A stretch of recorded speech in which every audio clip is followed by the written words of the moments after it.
terms of like morphology, and so that was really cool. But the main takeaway I decided was I had to start off with saying like, what is necessary for, you know, if your planet has life, what's necessary for intelligent life, like humanity, to come up, to be able to like get to the point where they have the scientific acumen to make spacecraft and understand their surroundings well enough to deal with an astrophage problem.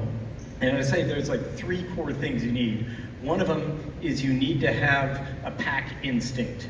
You need to all have a desire to like collaborate and work together like humans do, and wolves and lots of things, because a single entity by itself would not be able to, in its lifespan, figure everything out to make a spacecraft from, you know, rocks. Right? The second one is language.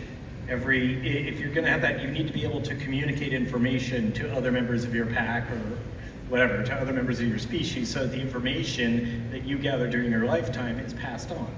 And the third thing is you absolutely must have a form of empathy.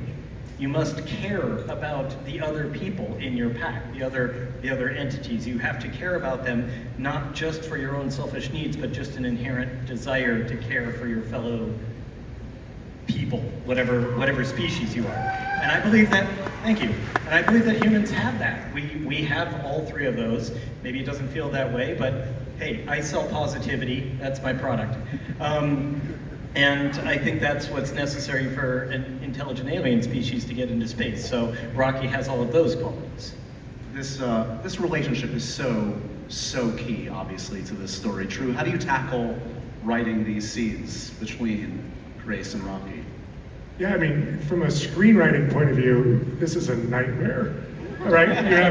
You have one character, and the other character is a rock, right? And you have to build scenes, and that's all you've got. But of course, that was the very thing, like you all, that I fell in love with. And the challenge actually is the point. Building off what Andy was saying, I had a little post-it note on my desk that said, communication is empathy, and empathy is communication. And that sort of dictated every single scene. Like, the undercurrent of every single scene is these 2 characters who are constantly trying to see the world from the other character's point of view.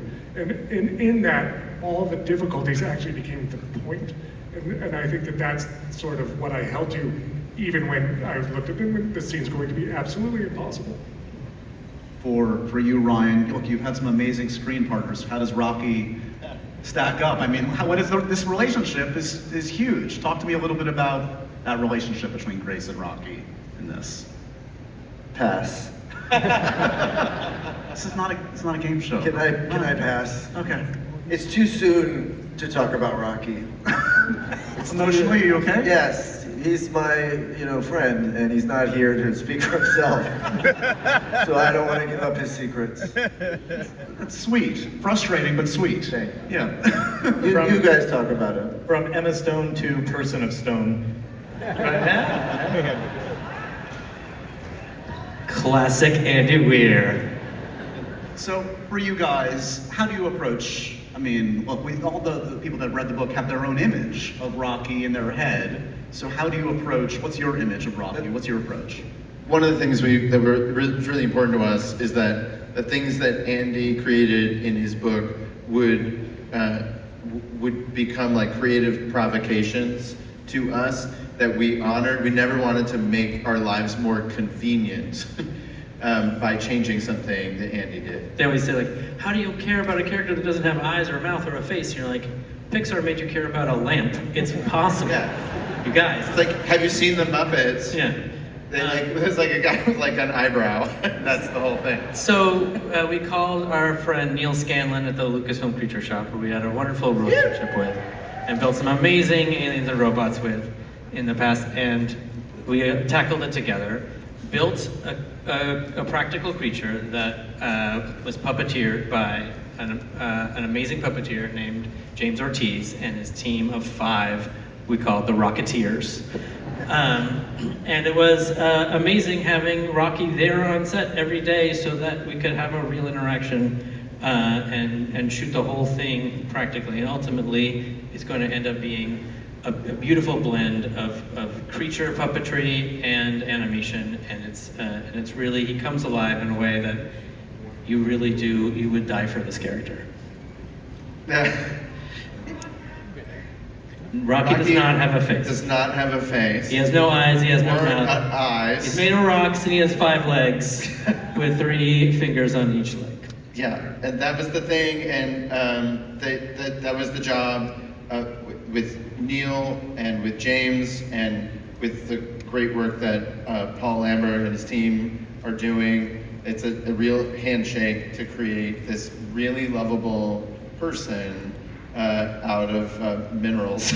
Because what's great about this movie is that there's so many things that make it harder to make. You know, all of the zero-G, all of the centrifugal gravity, all the characters that have to have a wall between them because their atmospheres are different. Everything that a regular movie would be like, oh, we can change that. We were like, anything that makes it harder, we're not going to change. We're stay true to it, and then that difficulty is what makes it interesting and makes it special. We kept saying like,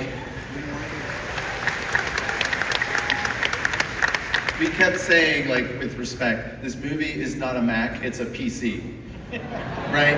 Like it's always that, like, the movie is a machine, the ship is a machine. It can be beautiful, it just can't be pretty, right? And this relationship with Ryan and Rocky, Ryan is like one of the things that makes you brilliant as a performer and a creator is your ability to get the most out of people around you. And so that's why it was so important to have like a person or people in the scene with you to like create the spontaneity so that it gave you the chance to like create that relationship, you know? Like we all, like, this is like a puppetry thing, but like Ryan is the 6th puppeteer because you need a scene partner to like bring those characters to life because he has to treat it like somebody that's really there and believe it. We also agreed that no amount of physical discomfort by Ryan was too much. If he has to hang from wires, if he has to be covered in like Vaseline, doesn't matter. Unpleasant prosthetics on it, doesn't matter. We were willing to make that sacrifice. Yes. He's the fall guy. Yes. I mean, I know you don't want to talk more about Yeah, we got a long Rocky. campaign. Right, but We want to keep it like somewhat of a mystery, but we do want to show you just a little bit